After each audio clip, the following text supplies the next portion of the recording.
ठीक है फिर होमवर्क तो शायद कुछ दिए नहीं थे।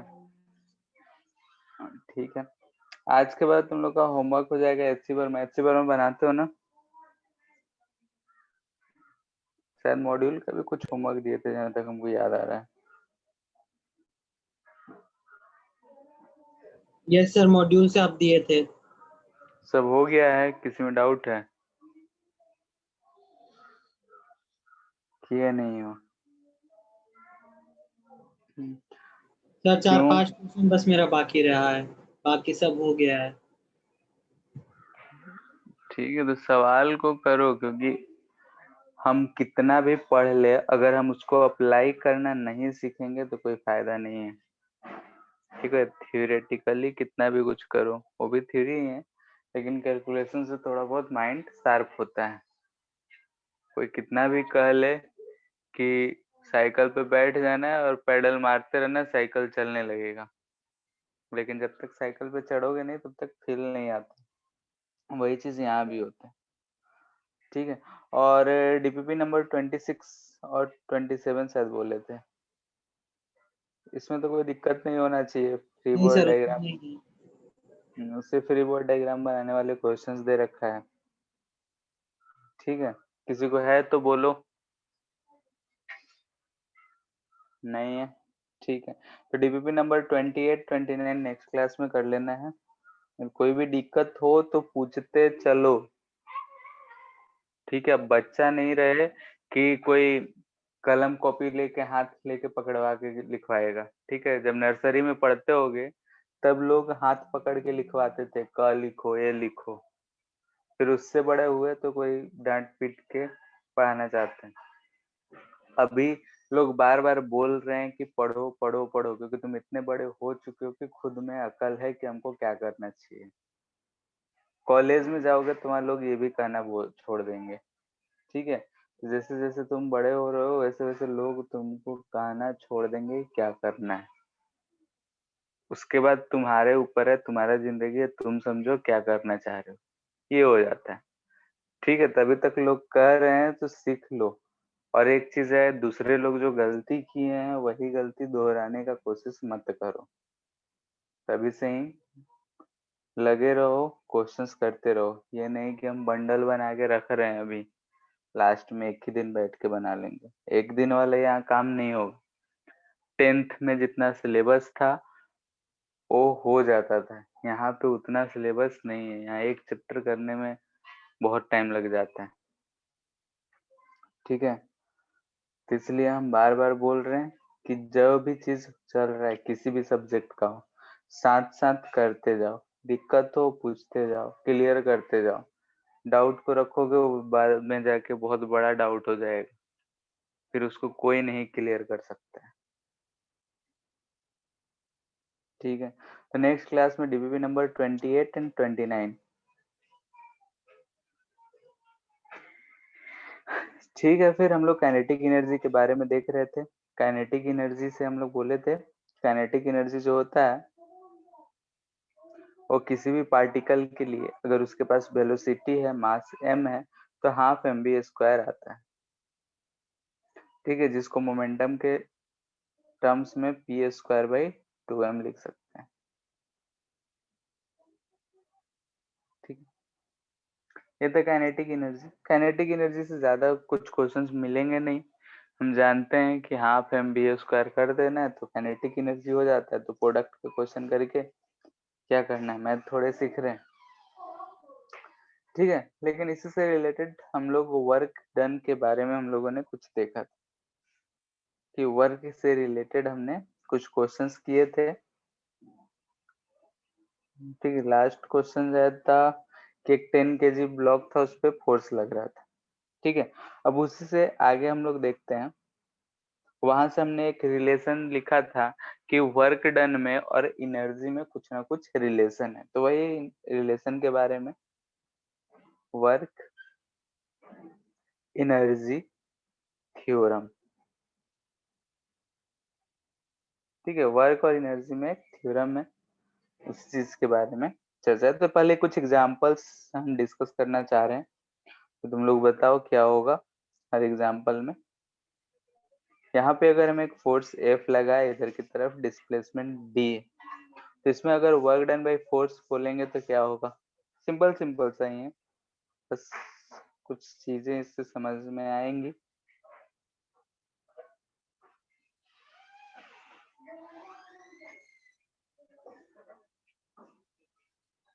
बोले इसमें कितना आएगा work done? FD sir. F into D. ठीक है, इसमें अगर डिस्प्लेसमेंट डी है तो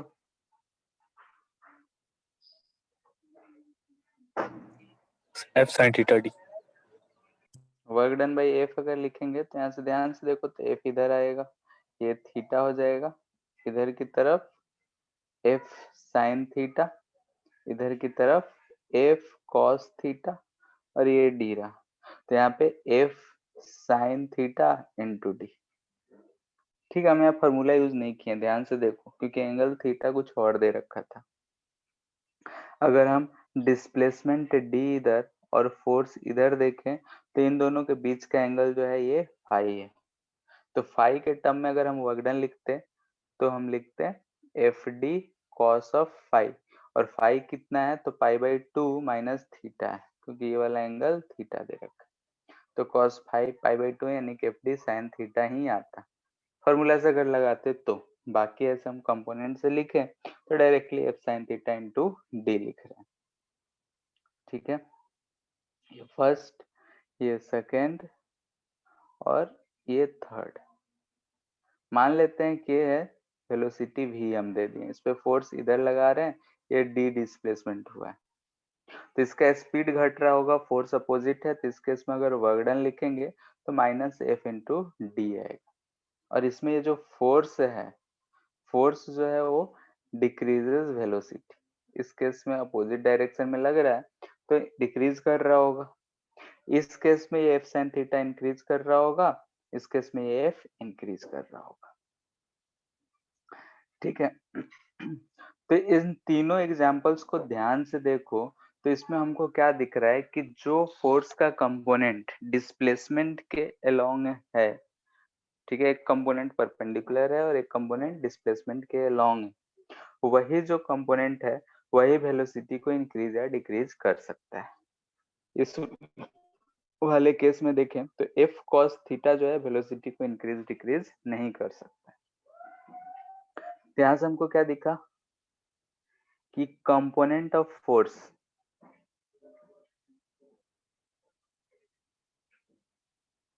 which increases or decreases speed, ठीक है, स्पीड लिख देते हैं, डायरेक्शन हम नहीं यूज करना चाहते हैं, will do work। ठीक है, जो स्पीड को बढ़ा घटा रहा है वही वर्क कर सकता है, जो परपेंडिकुलर है तो नहीं करेगा। अगर किसी ऑब्जेक्ट पे एफ नेट जो हो 0, this implies that work done जो होगा by F net, net force के कारण वो 0 होगा। ठीक है, नेट फोर्स के कारण जो वर्क होगा वो 0 होगा, और इस केस में यानी कि अगर हम देख रहे हैं ऊपर वाले से कि जो कंपोनेंट स्पीड या को घटा बढ़ा सकता है वही कंपोनेंट वर्क कर सकता है, जब वर्क होगा ही नहीं, इसका मतलब क्या हुआ कि स्पीड कांस्टेंट रहेगा। ठीक है, यानी कि there is some relation between work and speed. ये बात से तो हमको समझ में आ रहा है कि अगर फोर्स हो रहा है तो फोर्स अगर किसी बॉडी पे एक्ट कर रहा है तो उस बॉडी पे फोर्सेस एक्ट कर रहे हैं, तो नेट फोर्स के कारण जितना वर्क होगा और स्पीड का कुछ ना कुछ लेना देना है, यहाँ पे कुछ ना कुछ रिलेशन है, तो रिलेशन को हम फाइंड करना चाहते हैं। तो रिलेशन क्या आएगा? तो हम जानते हैं कि नेट फोर्स, ठीक है, अगर हम एफ नेट लिखते हैं, एफ नेट किसी भी बॉडी पे, तो हम समेशन के टर्म में एफ लिख लेते हैं। ठीक है, अगर वेक्टर फॉर्म में लिखे तो इसको हम मास इनटू एक्सेलरेशन भी लिख लेते हैं। ठीक है, नाउ अगर हम इसको ऐसा लिखें एफ डॉट डी एस, ठीक है, तो इधर क्या आ जाएगा, m, एक्सेलरेशन को लिख सकते हैं हम dv/dt डॉट ds। ठीक है, अब यहाँ से ds/dt जो आएगा हमारा, वो फिर से क्या मिलेगा, ds/dt dv ही मिलेगा, ds/dt भी हो जाएगा। इधर जो आ रहा है हमको क्या मिल रहा है, नेट फोर्स के कारण, तो यहाँ से work done by all forces हमको दिख रहा है, जितने भी फोर्स एक्ट कर रहे होंगे सबके कारण वर्क। और इधर हमको क्या मिल रहा है, m ds/dt v हो जाएगा, dv हो जाएगा। v और dv में अगर डॉट प्रोडक्ट का हम बात करेंगे तो cos 0 आ जाएगा। कहाँ से कहाँ, तो v इनिशियल से v फाइनल। तो यहाँ पे हमको क्या दिख रहा है, वर्क डन, जितने भी फोर्सेस दिख रहे होंगे, जितने भी फोर्सेस एक्ट कर रहे होंगे, वो होगा m v²/2 आएगा, cos थीटा 0 हो जाएगा। देखो यहाँ से v फाइनल का square by 2 minus 1/2 m v initial का स्क्वायर, यानी कि हमको दिख रहा है kinetic energy final minus kinetic energy initial. तो ये जो हमको रिलेशन मिला, यानी कि work done by all forces में हो सकता है। आगे देखेंगे conservative force, non conservative force, external force, internal force, जो भी फोर्सेस हो, all forces acting on body equal to change in kinetic energy. ये जो रिलेशन है, इसी चीज को हम लोग बोलते हैं वर्क एनर्जी, यानी कि वर्क डन और एनर्जी में जो रिलेशन आया हमको, इस चीज को बोलते हैं हम लोग वर्क एनर्जी थ्योरम। वर्क और एनर्जी में एक रिलेशन दे रहा है, ठीक है। यहाँ पे अगर थोड़ा सा और ध्यान से देखो तो ये नया नहीं है, ठीक है। हियर अगर हम वर्क डन लिखते हैं तो वर्क डन क्या होता है, force into acceleration, F net mass into acceleration. अगर फोर्स कांस्टेंट हो तो हम उसको ma इनटू डिस्प्लेसमेंट लिख सकते हैं, और इधर half m v² minus half m initial speed u²। ठीक है, तो m कट गया, ये देखो हमको क्या मिल जा रहा है, 2as equal to v² minus u²। ये फॉर्मूला तुम लोग 9th क्लास से हम लोग पढ़ते आ रहे हैं कि v² बराबर u² प्लस 2as। तो जो हम लोग ये फॉर्मूला लिखा करते थे और कहीं नहीं, बल्कि ये वर्क एनर्जी थ्योरम का ही फॉर्मूला था, ठीक है। बल्कि हम लोग यूज नहीं करते थे, कहते नहीं थे, लेकिन था वो यही चीज, क्योंकि इस फॉर्मूले में कुछ चीजें जो हैं लिमिटेड हो गए, ठीक है। एक्सेलरेशन कांस्टेंट होना चाहिए, फोर्स कांस्टेंट होना चाहिए बॉडी पे, डिस्प्लेसमेंट सेम डायरेक्शन में लगना चाहिए। तो ये सब चीजें, कुछ चीजें जो थी वो कांस्टेंट था, इसलिए हम लोग इस चीज को नहीं बोलते थे, डायरेक्ट ये फॉर्मूला हम लोग यूज करते हैं, ठीक है।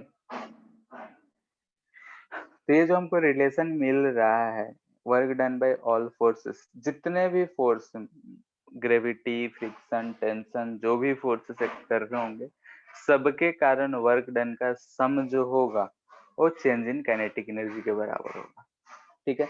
जो भी वर्क होगा उसको साइन के साथ पुट करना है, पॉजिटिव वर्क तो पॉजिटिव, नेगेटिव वर्क तो नेगेटिव। कुछ एग्जांपल्स करते हैं।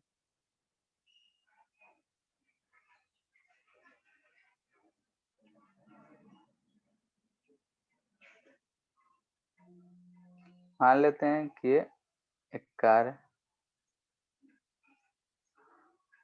ठीक है, इधर 20 मीटर पर सेकंड से जा रहा है, इसका वेट जो है, मास जो है 5 kg, ठीक। ये सरफेस रफ है, बोल रहा है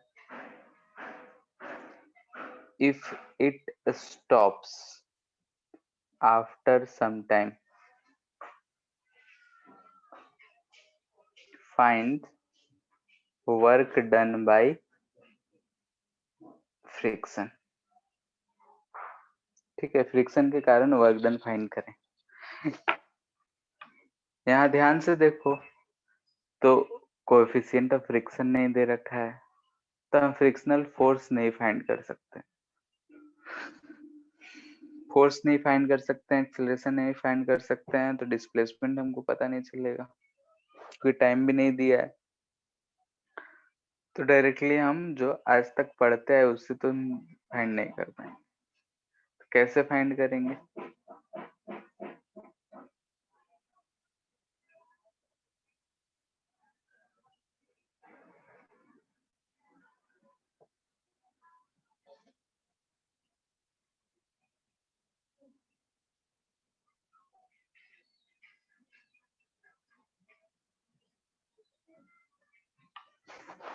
बताओ, लगाओ So work दिमाग। energy theory.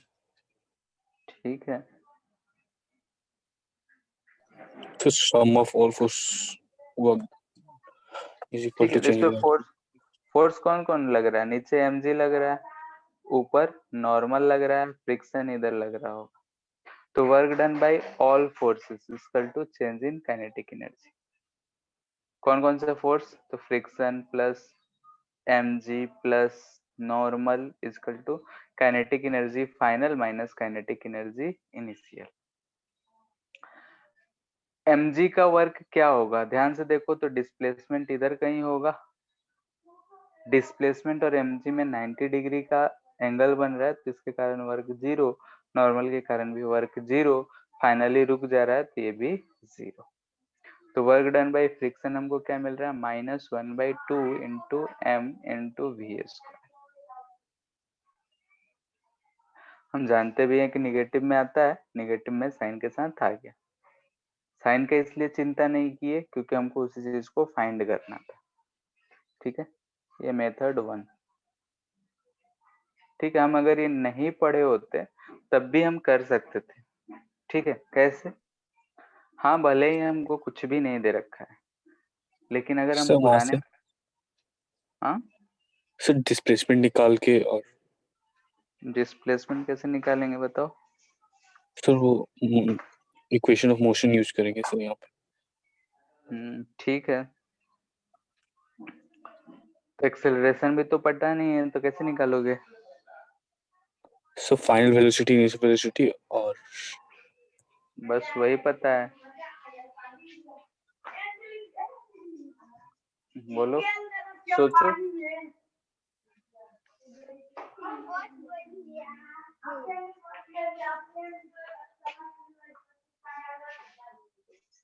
सही है, वही चीज लगाएंगे, लेकिन थोड़ा बहुत सोचो।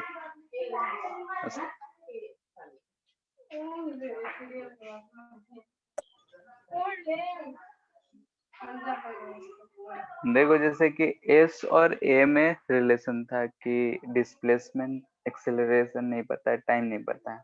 हम अगर लिखे वी स्क्वायर बराबर यू स्क्वायर, घट रहा है तो -2as, ठीक है, ये तो जीरो हो जा रहा है। यहाँ ध्यान देखो तो as हमको मिल रहा है यू स्क्वायर बाई 2। ठीक है, वही चीज ऊपर जो लिखे हैं, क्योंकि सिर्फ एक ही फोर्स है इसलिए हम यहाँ पे दोनों तरफ m से मल्टीपल कर दिए, तो ये हमको दिख जा रहा है वर्क डन बाई फ्रिक्शन। हम ऐसा इसलिए कह पा रहे हैं क्योंकि ये a जो था एक्सेलरेशन नेट था, और यहाँ पे जो फ्रिक्शन है वही एक्सेलरेशन प्रोवाइड कर सकता है, इसलिए हम -1/2 m यू स्क्वायर यूज कर सकते हैं। ठीक है, ये कंडीशन यहाँ पे ध्यान रहे कि since F net equal to F ही है। ठीक है, जो नेट फोर्स है वो एफ ही है, वही mass into acceleration net use होता है, इसलिए हम इस चीज को यूज कर पा रहे हैं। अगर दो फोर्सेस होता, आगे कोई एक और फोर्स लगा रहे होते, तब हम ये अब नहीं लगा सकते। ठीक है, तो इस चीज को थोड़ा ध्यान में रखना पड़ेगा इस मेथड को यूज करने के लिए। बाकी ये कोई कितना भी फोर्स होता है, इसके लिए कोई रुकावट नहीं है। ठीक है, अगर ऐसे भी सोच रहे हो तो ठीक है, लेकिन वहां पे लिमिटेशंस क्या है वो जानना जरूरी है।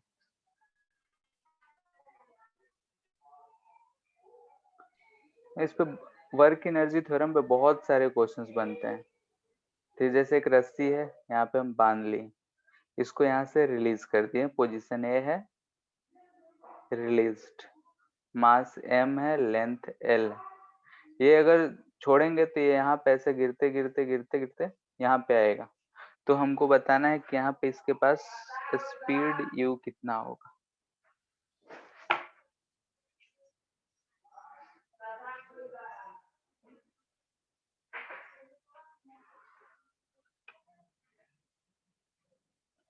क्वेश्चन क्लियर है?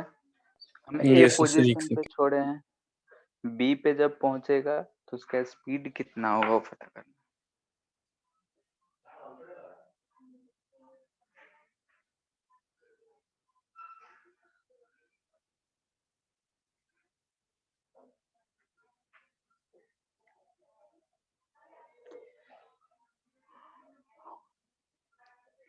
बाकी लोग भी सुनो समझो, बोलो, बोलोगे नहीं तो समझ में सर आएगा नहीं। हाँ √2gl। ठीक है, √2gl। और किसी का? देवांशु, सर बना रहा है, 1 मिनट। देव, √2gl। ठीक है, कैसे करेंगे?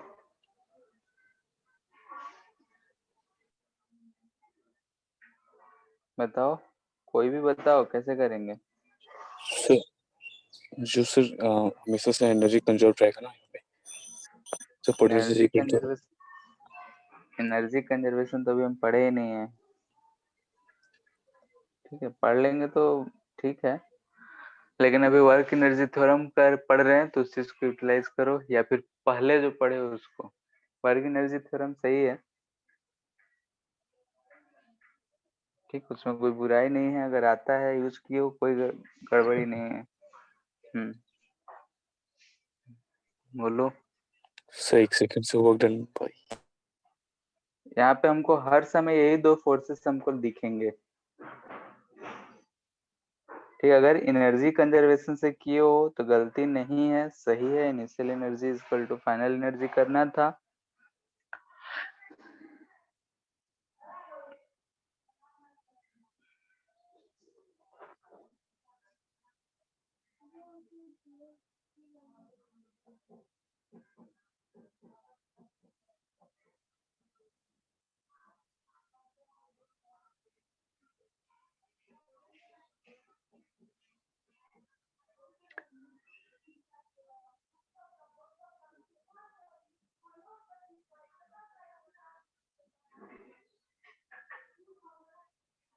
यही होता है वर्क एनर्जी थ्योरम। इसमें दो फोर्सेस दिख रहे हैं, mg और टेंशन, फाइनल इनिशियल। तो यहाँ पे बताओ, यहाँ जो इनिशियली रिलीज कर रहे हैं इनिशियल काइनेटिक एनर्जी 0 है। अगर वहां वेलोसिटी दे रखे होते तो इनिशियली उसके पास काइनेटिक एनर्जी कुछ होता, खैर नहीं है तो नहीं। अब टेंशन और डिस्प्लेसमेंट हमेशा जो होता है 90 डिग्री पे होता है, तो इसके कारण भी जो वर्क होगा वो 0 होगा। ठीक है, वर्क डन बाय टेंशन 0 होगा। अब हमको दिख रहा है कि यहाँ पे mg है और ये काइनेटिक एनर्जी फाइनल है, तो इसको हम लिख सकते हैं हाफ m, u है तो u square, work done bye mg। हम बोले थे कि जो mg है इसी के डायरेक्शन में डिस्प्लेसमेंट देखो, तो इस डायरेक्शन में अगर हम डिस्प्लेसमेंट देख रहे हैं y डायरेक्शन में, तो हमको यही वाला डायरेक्शन l दिख रहा है, तो हम इसको लिख लेंगे mg। चूंकि फोर्स और डिस्प्लेसमेंट सेम डायरेक्शन में है तो यहाँ पॉजिटिव ही रहेगा, तो u इक्वल टू आ जा रहा है हमारा m से m कैंसिल हो गया, √2gl। ठीक है, एनर्जी कंजर्वेशन करा है वो भी सही है, लेकिन फिलहाल हम लोग ये चीज पढ़ रहे हैं इसलिए ये चीज यूज कर रहे हैं।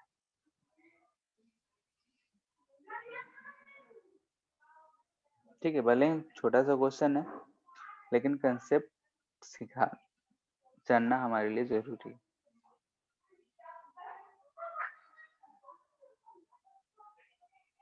ठीक है, अभी जो नेक्स्ट कुछ क्वेश्चंस करेंगे उन सबको हम एनर्जी कंजर्वेशन से कर सकते हैं, लेकिन कोशिश करो कि जो हम लोग अभी पढ़े हैं वही चीज यूज करें।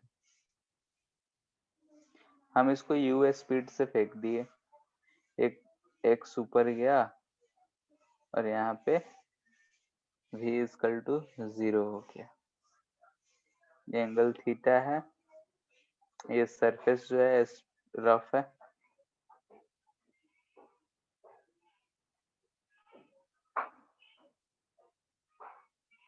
हमसे पूछ रहा है फाइंड x, ठीक है, x फाइंड करना है। ये कितना डिस्प्लेस होके ये देख कोएफिशिएंट ऑफ फ्रिक्शन म्यू है।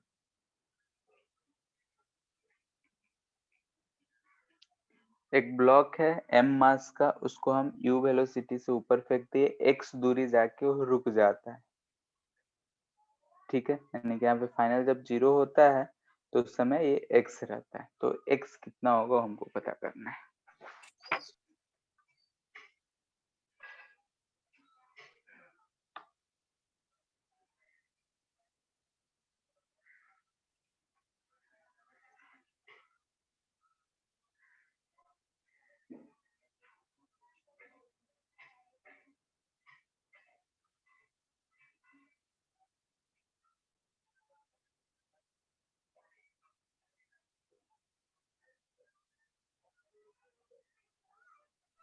Sir V square by 2g sine theta.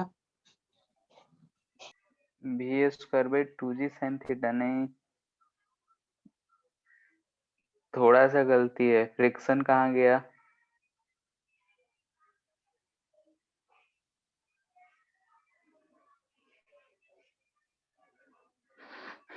नीचे जो 2g साइन थीटा आ रहा है उसमें कुछ मिसिंग है फ्रिक्शन की वजह से।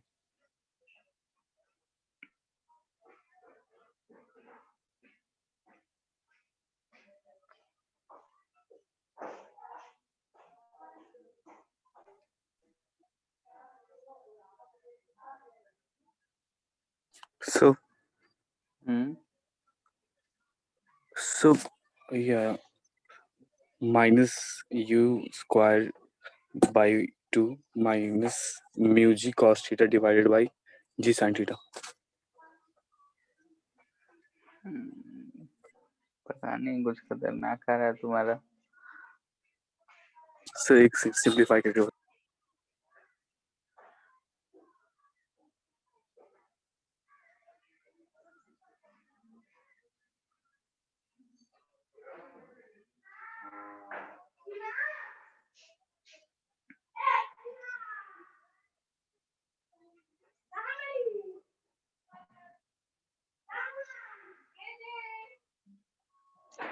देखो जिधर मोशन हो रहा है उधर यही दोनों फोर्स एक्ट करेंगे, और हम पहले ही बोले कि वर्क डन वही फोर्स करेगा जो So अलोंग द वेलोसिटी होगा। हाँ, so v square u square divided by 2g sin theta plus mu cos g sin theta mu cos theta g. ठीक है, ठीक है। जैसे यहाँ पे ध्यान से देखो तो यही दो फोर्स जो हैं वो वेलोसिटी के अलोंग लग रहे हैं, इधर अगर कोई वेलोसिटी भी है तो हम वर्क डन इन्हीं दोनों के कारण लिखेंगे। तो x डिस्प्लेसमेंट कितने डिस्प्लेस के बाद रुक जा रहा है, x के बाद, तो क्या लिखेंगे, दोनों का डिस्प्लेसमेंट के अपोजिट डायरेक्शन है, तो mg sine theta x minus mu mg cos theta x equal to change in kinetic energy, final kinetic energy 0 है, initially half M U square, ठीक है, तो एम एम कट जाएगा, माइनस माइनस खत्म हो जाएगा, एक्स ध्यान से देखो तो U square upon 2g sine theta plus mu cos theta दिख रहा है, क्लियर है, Yes sir. ठीक है, एक लाइन का सवाल है, वही चीज है, कंसेप्ट अगर क्लियर रहेगा तो सवाल में कोई भी दिक्कत नहीं आएगा।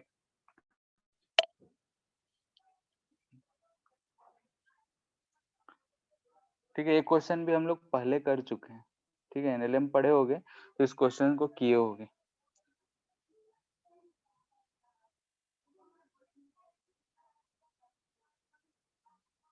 ठीक है, ये मास m1 है, ये m2 है, लेट से m2 ग्रेटर देन m1, इसको हम रिलीज कर दे रहे हैं, इस पोजीशन से released,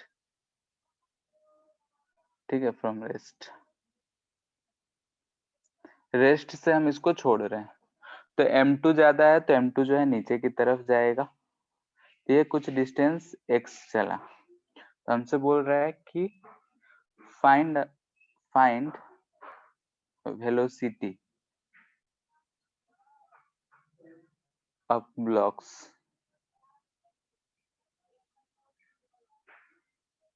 as a function of x। ठीक है, x के फंक्शन में वेलोसिटी फाइंड करना है कि x डिस्प्लेस हुआ होगा तो उस समय वेलोसिटी कितना होगा। पुराना मेथड से हम लोग इसमें एक्सेलरेशन फाइंड कर सकते हैं। एक्सेलरेशन फाइंड कर लेंगे तो डिस्प्लेसमेंट पता है, x डिस्प्लेसमेंट तो मान ही सकते हो उसके फंक्शन में बताया, तो वेलोसिटी फाइंड कर सकते हैं।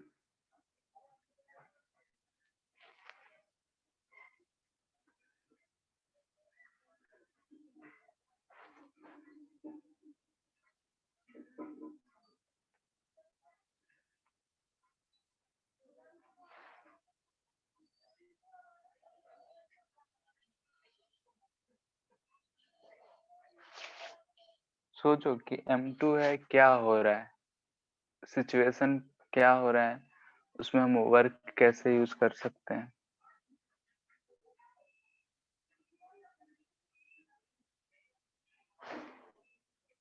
क्योंकि हम बताने को 10 क्वेश्चन बताएंगे लेकिन क्वेश्चन हजारों बन सकते हैं, तो इसलिए तुम्हारा दिमाग चलना जरूरी है। सर हाँ सर आ गया sir, under root hmm, x into m2 minus m1 divided by m1 plus m2। ठीक है। सही है सर। जी कहीं मिसिंग है? सर जी सर बोले सर ऊपर में अंडर रूट 2gx। ठीक है तब ठीक है। ये सर। और किसी का या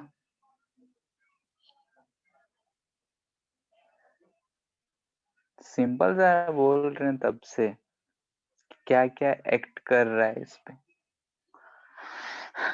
ध्यान से देखो, फोर्सेस देखना है तो नीचे क्या लग रहा है यहाँ पे m2g, ऊपर क्या लग रहा है टेंशन, इस पे क्या लग रहा है टेंशन, इधर क्या लग रहा है m1g।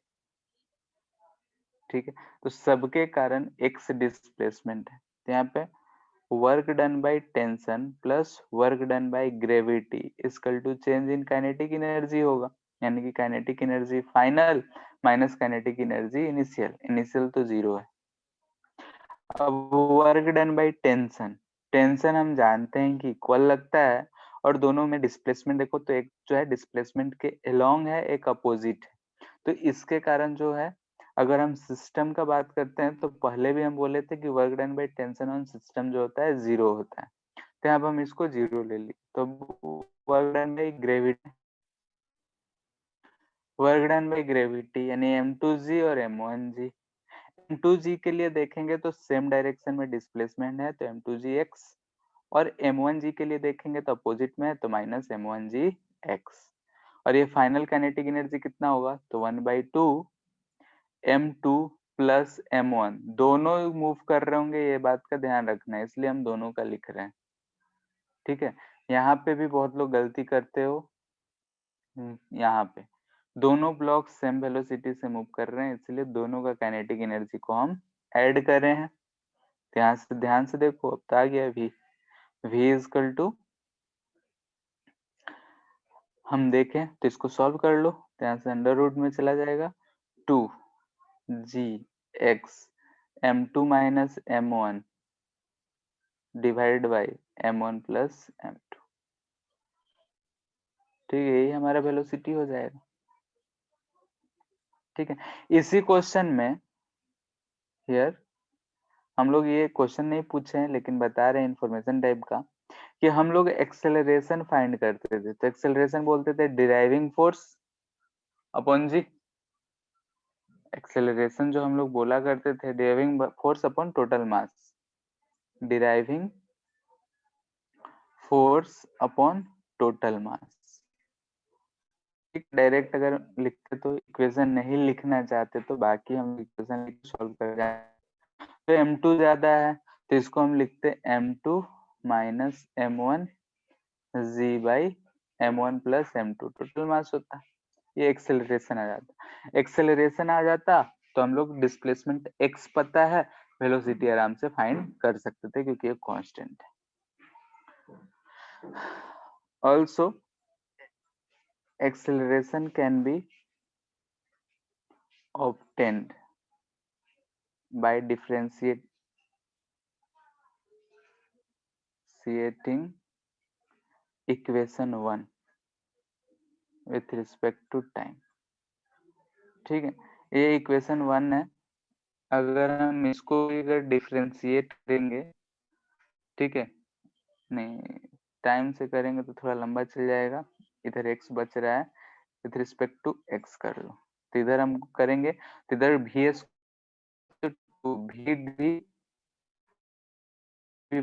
बचेगा, इधर x कैंसल आउट हो जाएगा, एक्सप्रेशन हम फाइंड कर सकते हैं। ठीक है, यानी कि एक नया चीज सीखने को मिल रहा है और कुछ नहीं। ये भी हम फाइंड कर सकते हैं, इससे भी हम फाइंड कर सकते हैं। चलो इसको डिफरेंशिएट करते हैं। तो यहाँ देखो m2gx m1gx है, तो LHS में x के रिस्पेक्ट में करेंगे तो इधर बचेगा m2g माइनस m1g। इधर था हमारा हाफ mv², तो हाफ m1 प्लस m2 था, तो इसको रहने दिए। v² को अगर करेंगे तो 2v dv/dx बचेगा। तो ये 2 तो गया, ये हमको जो दिख रहा है एक्सेलरेशन दिख रहा है, यहाँ से एक्सेलरेशन हमको मिल रहा है m2 minus m1 g/m1 plus m2। ठीक है, तो ऐसे भी हम एक्सेलरेशन फाइंड कर सकते हैं, ऐसे भी फाइंड कर सकते हैं, और पहले जो हम लोग पढ़े थे वही चीज का यूज करके हम यहाँ पे लिखे हैं। तो ठीक है, तो यहाँ से हम वर्क डन अगर लिखे हैं तो वहां से भी एक्सेलरेशन फाइंड कर सकते हैं। वेरिएबल भी होता तब भी हम इस मेथड से फाइंड कर सकते थे, कांस्टेंट ना होता कुछ भी होता। ठीक सर है, 1 मिनट रखो, ऊपर कीजिए ना, और बस। उसे वेलोसिटी के लिए एक्सेलरेशन आ गया, dv/dt कर लो, से इंटीग्रेट कर फिर देंगे तो हो जाएगा ना। so इसको से एक को हम लोग हाँ एक्सपेंड करके से v into dy/dx करके इंटीग्रेट कर सकते हाँ, हैं। टाइम के रिस्पेक्ट में लिखना है तो एक को dv/dt कर लो। ठीक है, और बाकी वेलोसिटी यहाँ पे हमको मिला ही है x के टर्म में, हाँ टाइम के सर, टर्म में चाहेंगे तो dv/dt कर लेंगे। ठीक है,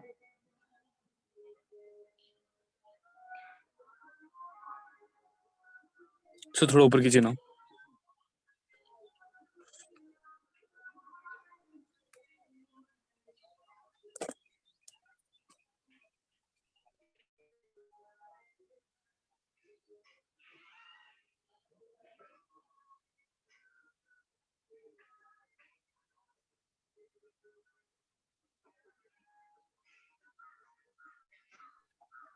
यस सर। ठीक है, प्रोजेक्टाइल मोशन पढ़े होगे तो वहां पे एक क्वेश्चन ये किए होगे कि अगर हम किसी हाइट से, ठीक है, एक ऑब्जेक्ट है, इसको हम u वेलोसिटी से इधर किसी एंगल पे फेंकते हैं, ठीक है, तो यहाँ पे आके टकराता है, तो यहाँ पे जस्ट टकराने से पहले वेलोसिटी कितना होगा अगर ये हाइट h है, तो ये फाइंड किए होगे, बताओ यहाँ पे कितना होगा। सर एक सेकंड।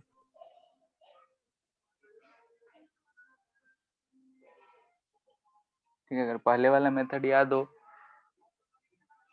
तो भी अच्छा बात है।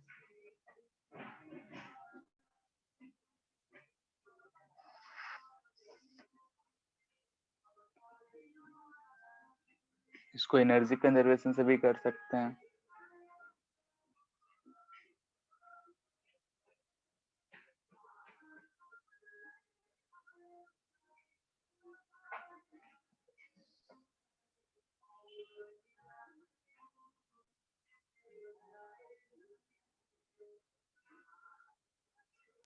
√u² 2gh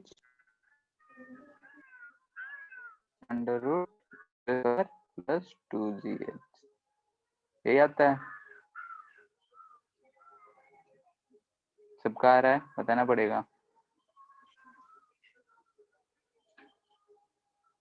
कहीं भी देखेंगे तो इसमें फोर्स सिर्फ लग रहा है mg, ठीक है, वर्क एनर्जी थ्योरम से ही बता रहे हैं। तो यहाँ पे work done by mg equal to change in kinetic energy होता है। चेंज इन काइनेटिक एनर्जी कितना, तो 1/2 mv square minus 1/2 mu square, और वर्क डन बाई mg कितना, तो mgh plus 1/2 mu square equal to 1/2 mv square. m गया, यहाँ से देख लो v equal to under root u square plus 2gh दिख रहा है। ठीक है, बाकी कैसे भी सॉल्व करो आंसर सेम ही आना है। एनर्जी भी कंजर्व करा सकते थे। एनर्जी क्यों कंजर्व करा सकते थे, ये सब एनर्जी कि कब एनर्जी को कंजर्व करा सकते हैं, कब नहीं करा सकते।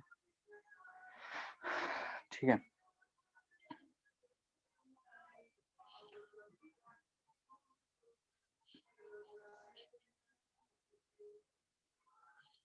जैसे कि अगर हम देख रहे हैं कि एक ऑब्जेक्ट को हमको यहाँ से इस हाइट h तक ले जाना है, ठीक है, यहाँ से उठाकर यहाँ तक ले जाना है। इसको हम ऐसे ले जा रहे हैं, एक बार इसको डायरेक्टली सीधे सीधे ले गए, ठीक है, एक बार इसको ऐसे घुमा के ले गए, ठीक है, हम एक बार ऐसे घुमा के ले गए 3। सारे कारण में वर्क डन बाय ग्रेविटी क्या आएगा, सेम आएगा। सर सेम आना सेम चाहिए। आएगा।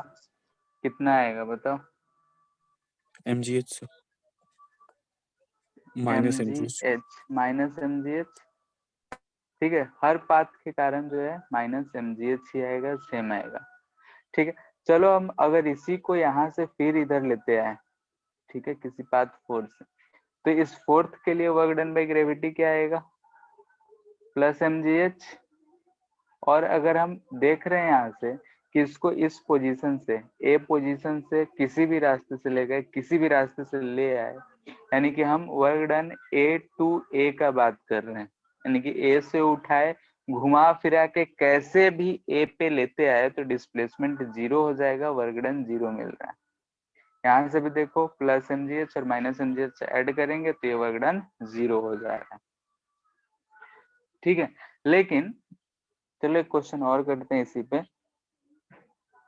डिफरेंस समझ में आएगा हमको, इसलिए work done by gravity he find करना है। ठीक है, और चाहते हैं कि सब लोग अपने समझ से इस चीज को सॉल्व करें, क्योंकि इसमें कुछ रॉकेट साइंस कुछ ऐसा नहीं है, बस सिंपल सा चीज है। ये वर्टिकल स्क्वायर है, ठीक है, वर्टिकल स्क्वायर है, साइड लेंथ ए है, ये पॉइंट ए है, बी है, सी है, ये डी है। कोई एक मास है यहाँ पे ए पे, मास m है, इसको हम अलग अलग रास्तों से ले जा रहे हैं, तो उस रास्ते के लिए वर्क डन फाइंड करना है। वर्क डन ए से बी जब जा रहा है तो वर्क डन सब फाइंड करते जाओ, work done B C, A B C, work done A D C, सब क्या होगा, सब फाइंड करते जाओ। A D, work done D C,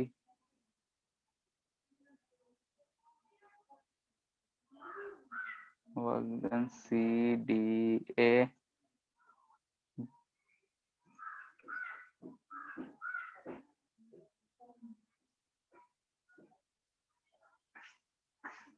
work done A से सी डायरेक्ट।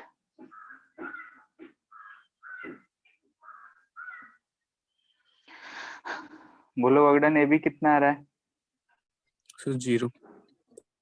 0। क्यों, क्योंकि यहाँ पे अगर हम इधर दे डिस्प्लेस कर रहे हैं, mg इधर लग रहा होगा, डिस्प्लेसमेंट इधर, तो ये तो 0 होगा। bc सर mga माइनस ना, माइनस mg। ठीक है, माइनस mg है, क्योंकि जब हम ब्लॉक को इस रास्ते से ऊपर ले जा रहे हैं तो mg जो है नीचे लग रहा है और डिस्प्लेसमेंट ऊपर की तरफ p से c जा रहे हैं। तो वही अगर c से b आते तो क्या हो जाता, प्लस। ठीक है, abc के लिए क्या हो जाएगा, a से b गया, b से c गया, So m minus mg under root a. a से b गया, b से c गया। ठीक है, तो ए बी सी हम इस रास्ते से गया है बोल रहे हैं। ठीक है, तो ए से बी गया है तो वर्क डन 0, बी से सी गया है तो हम ये नहीं लिख सकते work done A B plus B C, minus M G यही आएगा ना। बोलो। सर पर इसका नेट डिस्प्लेसमेंट ए से सी हुआ ना। ठीक है, ए से सी गया डिस्प्लेसमेंट, एम जी जो लग रहा है नीचे लग रहा है। एंगल कितना बना बताओ, 135 दिख रहा है। हाँ इस केस में अगर हम वर्क डन लिखेंगे ए से सी, ए से जी किसी भी रास्ते से जाएगा, ग्रेविटी है तो सेम ही आएगा, M G into root 2a displacement हो जाएगा। यस किसी कोई सर। दिक्कत? ठीक है, यहाँ पे cos ऑफ 135 आएगा। cos 135 कितना होता है बोलो? So minus 1 by root 2. 2a, इसको हम लोग माइनस cos 45 लिख सकते हैं, 5 माइनस करे तो माइनस cos 45 यानी माइनस 1 बाई रूट 2, तो माइनस एम जी ये दिख रहा है बोलो। हाँ ठीक है, तो mg इधर लग रहा है, mg की डायरेक्शन में डिस्प्लेसमेंट में देखेंगे, इस वाले डिस्प्लेसमेंट के लिए तो वर्क 0 है। यही चीज तो हम शुरू से समझाते आ रहे हैं कि इस वाले डिस्प्लेसमेंट के लिए वर्क, क्योंकि mg जो है 90 डिग्री पे है, फोर्स का कंपोनेंट लो या डिस्प्लेसमेंट का कंपोनेंट लो, इसके लिए यहाँ से यहाँ भी जाता है, इस रास्ते से भी, जैसे ये वाला हम दिए हैं AC, इस रास्ते से भी जाता, तो फोर्स हमेशा इधर, डिस्प्लेसमेंट इधर। ठीक है, तो या तो हम डिस्प्लेसमेंट का कंपोनेंट इधर लेंगे या फिर फोर्स का कंपोनेंट डिस्प्लेसमेंट के लो, तब भी ये माइनस एम जी ए ही आना है। ठीक है, एडीसी, ए से डी, डी से सी, तो यहाँ पे देखो डीसी के लिए वर्क फिर से 0 हो जाएगा, यहाँ के लिए वर्क क्या हो जाएगा 0, क्योंकि इस पे देखेंगे तो फोर्स इधर और डिस्प्लेसमेंट इधर। ए बी माइनस डी है और एडीसी लिखेंगे तो माइनस यही होगा इन दोनों का। ठीक है, सी डी ए, सी से डी गए तो 0, डी है, डी से ए आ रहे हैं पॉजिटिव जी। ठीक, तो सब और सब ध्यान से में कंफ्यूजन है, दिक्कत है तो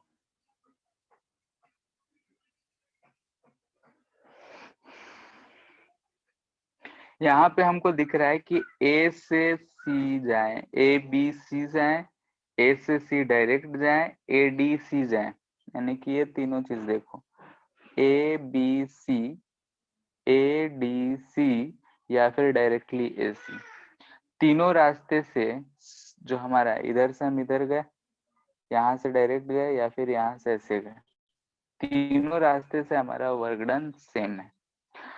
और अगर हम ए बी सी लिख रहे हैं और सी डी ए डी सी और सी डी ए, इन दोनों को अगर हम ऐड कर रहे हैं तो हमको 0 मिल रहा है, यानी कि अगर हम एक कंप्लीट ए से सी गए, सी से फिर ए आ गए, वापस उसी पोजीशन पे आ गए, तो वर्क डन हर रास्ते के लिए 0 मिल रहा है। ठीक है, इस बात को ध्यान में रखना है। अगर हम ऐसा बोलते हैं, ऐसा क्वेश्चन दे देते हैं,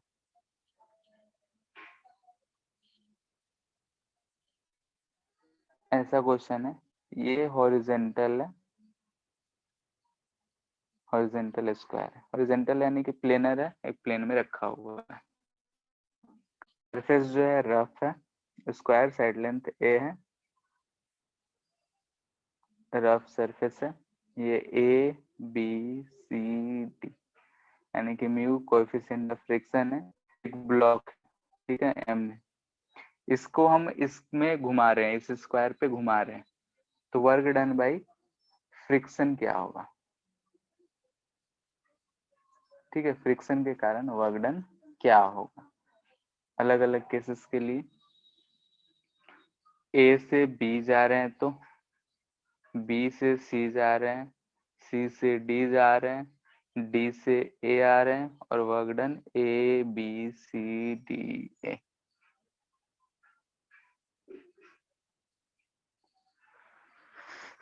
तो क्या होगा बताओ।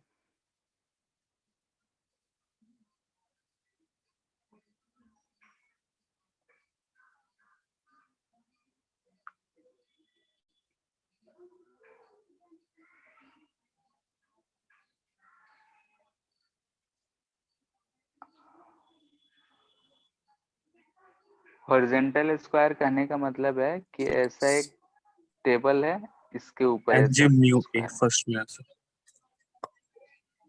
माइनस एम जी बी, वो फर्स्ट फोर्थ में सर सब में सेम आ रहा माइनस म्यू एम जी ए।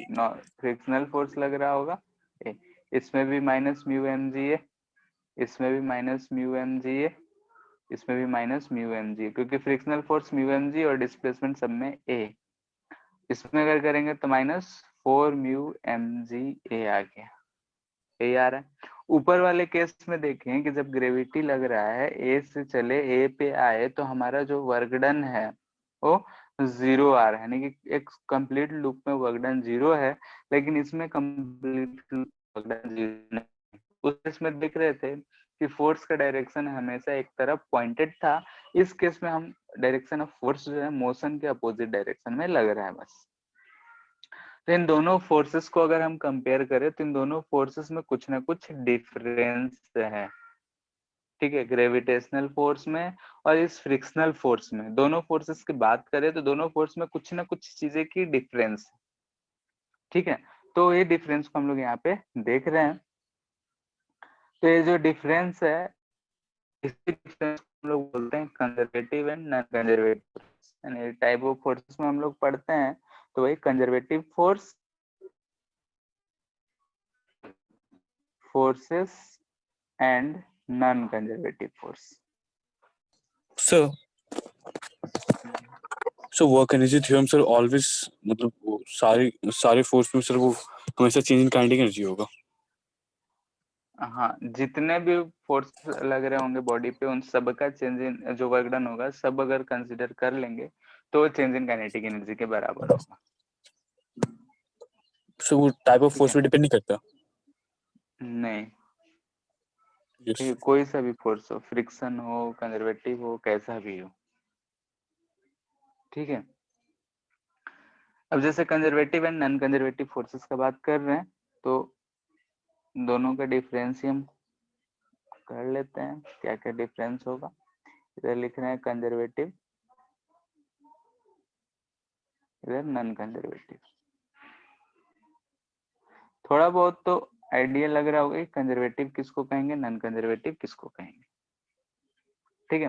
तो कंजर्वेटिव फोर्स उस फोर्सेस को बोलते हैं जिसके कारण जो एनर्जी होता है वो कंजर्व होता है, यानी कि अगर किसी भी रास्ते से हम जा रहे हैं तो अगर एनर्जी लॉस है तो कहीं पे एनर्जी गेन भी हो, कुछ होता है तो ऐसे फोर्सेस को हम लोग फोर्स, जैसे कि ग्रेविटेशनल फोर्स था, अगर हम ग्राउंड से किसी हाइट पे जाते हैं तो वर्क बाय ग्रेविटी नेगेटिव आता है, नीचे आते हैं वर्क बाय ग्रेविटी पॉजिटिव हो जाता है, ठीक है। वही अगर हम एयर रेजिस्टेंस का बात करते हैं तो जब हम ऊपर ले जा रहे होते तब भी एयर रेजिस्टेंस अपोज करता, नीचे लाते तब भी एयर रेजिस्टेंस अपोज करता, तो वो सब चीजें जो हो गया हमेशा अपोज करता है, तो वो सब चीज नॉन कंजर्वेटिव फोर्सेस में होता है। तो कैसे डिफरेंशिएट करेंगे, तो इसके कारण वर्क डन जो होगा वो पाथ इंडिपेंडेंट होगा, कंजर्वेटिव फोर्स होगा तो उसके लिए जो वर्क डन होगा वो पाथ पे डिपेंड नहीं करेगा। किसी भी पाथ से अगर हम एक से दूसरे जगह ले जा रहे हैं, कैसे भी पाथ से ले जाएं, वर्क डन हमारा सेम आएगा। जैसे ऊपर वाले में देखते हैं, हम वर्क डन सब में सेम आना है, के पाथ डिपेंड नहीं करता है। वर्क डन डिपेंड्स, यानी कि हम कंजर्वेटिव फोर्स को कहीं भी अगर बोला भी जाता है कि कंजर्वेटिव फोर्स कौन होगा, तो हम बोलेंगे conservative forces are forces in which work done by that force will be independent of path. अगर पाथ पे इंडिपेंडेंट है तो वो कंजर्वेटिव फोर्स है। अगर पाथ पे इंडिपेंडेंट है तो हम बोल सकते हैं depend work done depends on only initial and final. ठीक है, इनिशियल और फाइनल पोजीशन डिपेंड करेगा, या तो पाथ में डिपेंड कर रहा है तो इनिशियल फाइनल। ठीक है, थर्ड, पाथ इंडिपेंडेंट है, तो अगर हम इनिशियल और फाइनल पोजीशन अगर हमारा सेम हो गया, ये इनिशियल और फाइनल पोजीशन अगर हमारा सेम हो गया तो चेंज हमको दिखा ही नहीं, तो वर्क डन बाय अगर कंजर्वेटिव फोर्स होगा फॉर अ क्लोज लूप हमेशा 0 होगा। Work done by conservative force for close loop sir आपका आवाज बहुत ज्यादा कट रहा है। इज 0। Hello, Yes, sir.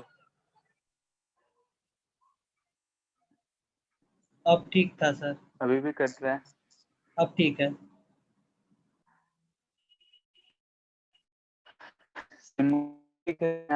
ये प्रेजेंट कर को गोला लगा देते हैं इंटरगेशन में तो क्लोज लूप बनता है।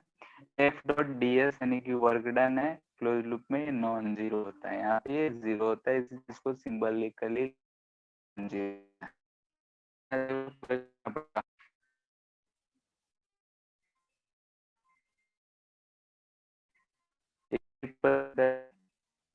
सर नहीं आ रहा है आवाज।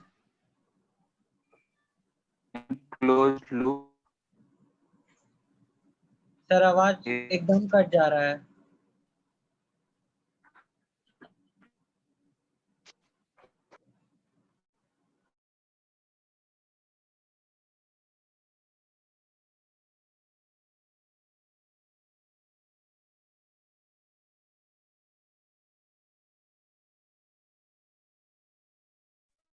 हेलो,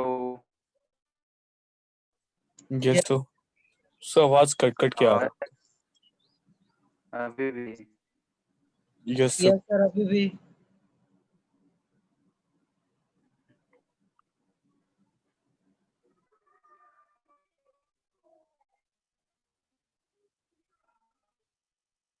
सर थर्ड पॉइंट में क्या बोले कुछ भी दम समझ में ही नहीं आया।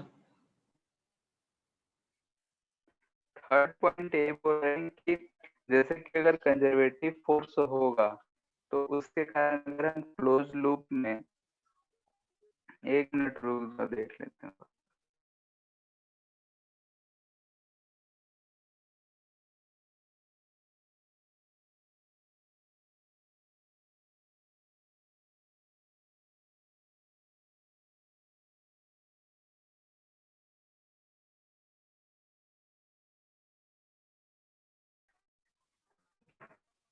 Hello, Yes, sir. Yes sir.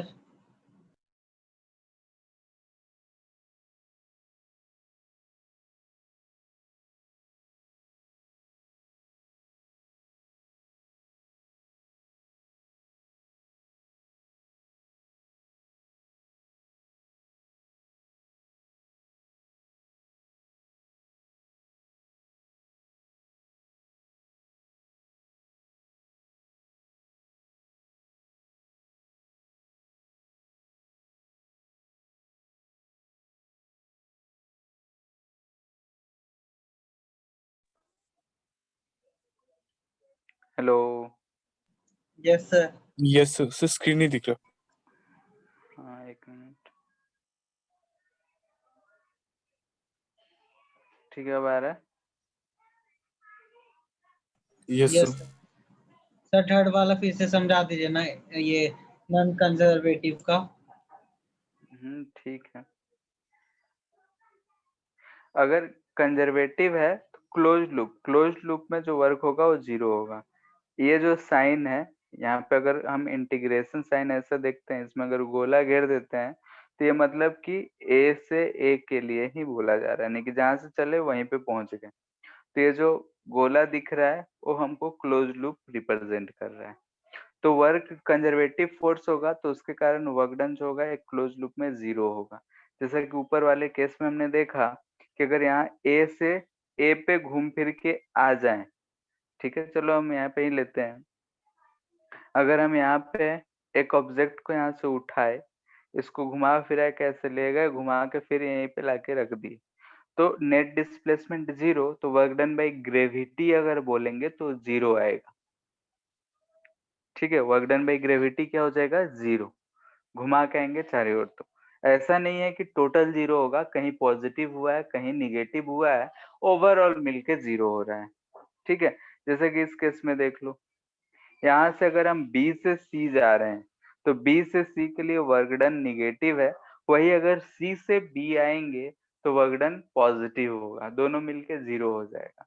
तो A से C जाने में वर्क डन निगेटिव है, C से A आने में वर्क डन पॉजिटिव है, दोनों मिलके टोटल वर्क डन 0 हो रहा है। ठीक है, तो ऐसा भी मिसअंडरस्टैंडिंग नहीं रखना है कि ए से आया तो टोटल वर्क डन 0 ही रहा पूरे पाथ में।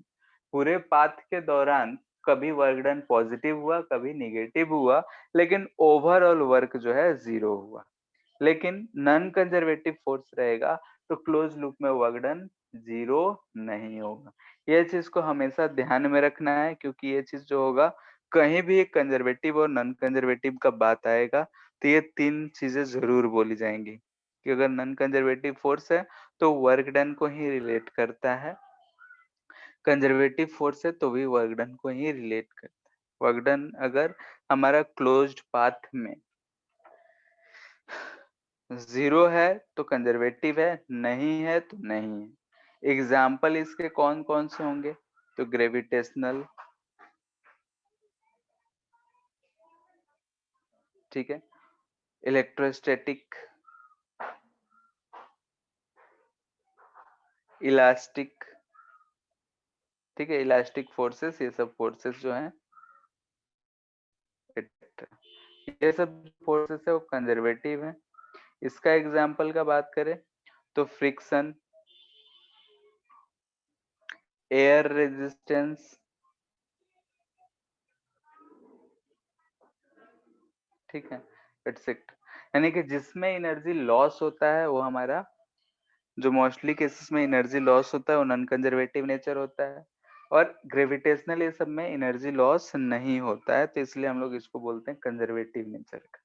एनर्जी लॉस नहीं होने का सेंस क्या है कि अगर हम किसी, मान लेते हैं कि ऑब्जेक्ट को एक हाइट से ले जा रहे हैं, ठीक है,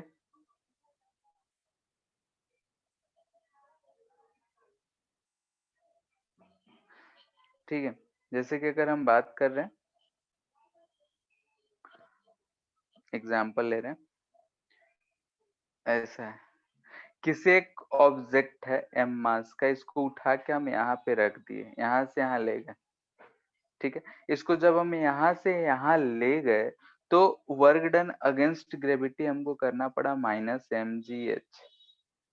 लेकिन जब हम इसको यहाँ से फिर यहाँ ला रहे हैं, यहाँ ला रहे हैं, या फिर यहीं पे ला रहे हैं, कहीं भी h हाइट नीचे अगर ला रहे हैं तो हमको वर्क डन फिर ग्रेविटी ने करके दिया +mgh।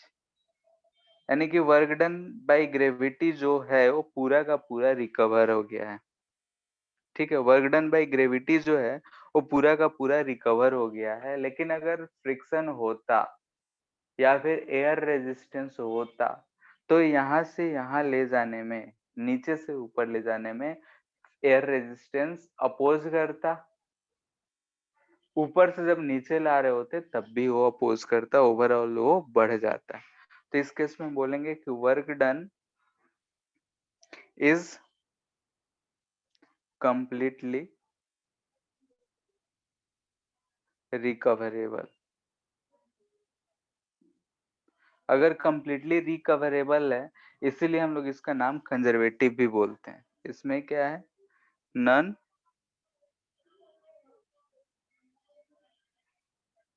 इसमें वर्क डन जो होता है वो नॉन रिकवरेबल होगा।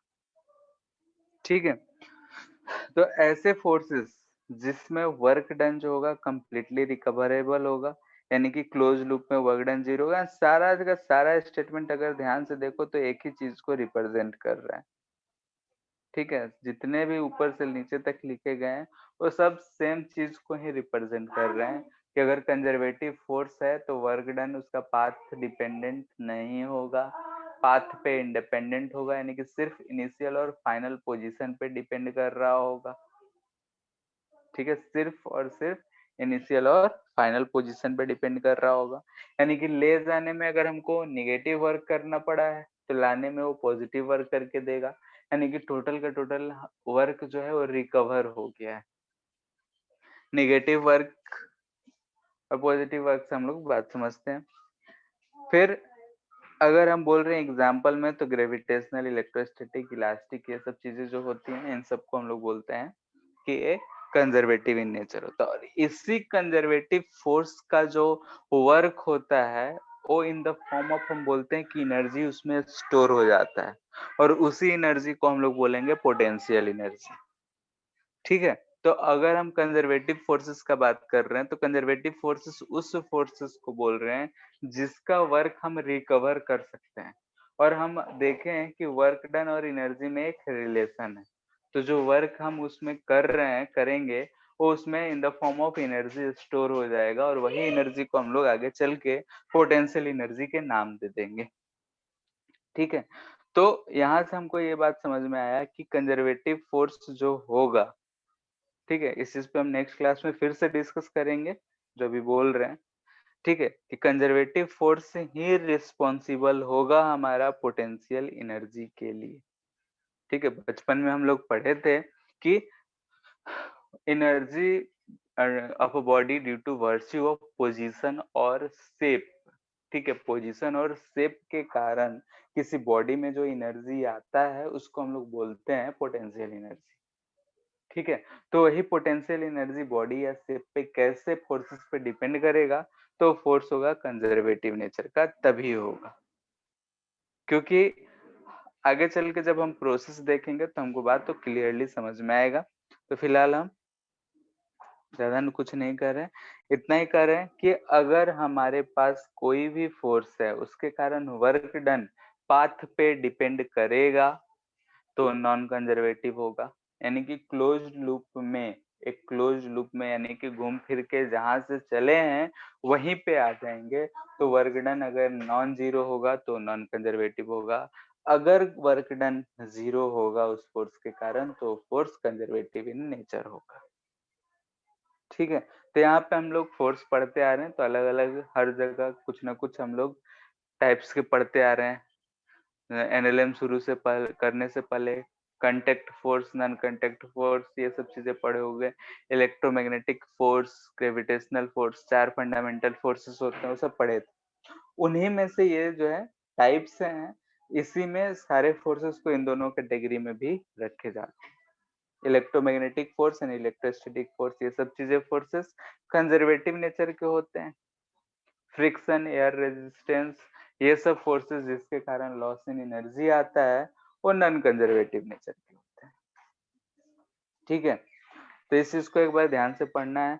डीपीपी नंबर ये क्या बोलते हैं, दोनों जो था नेक्स्ट 28 29 उसको कर लेना है। और एचसी वर्मा में देख के हम तुम लोग को बता देंगे। ठीक है, कि एचसी वर्मा में कहाँ से कहाँ तक करना है और मॉड्यूल में कहाँ से कहाँ तक करना है, मैसेज कर देंगे ग्रुप में। ठीक है, ठीक है, फिर इस चीज को एक बार पढ़ो, पीछे वाला भी पढ़ो, जहां भी दिक्कत आ रहा है उसको पूछो। ठीक है, फिर आज के लिए इतना ही। Thank you sir. Thank you, sir. Thank you to.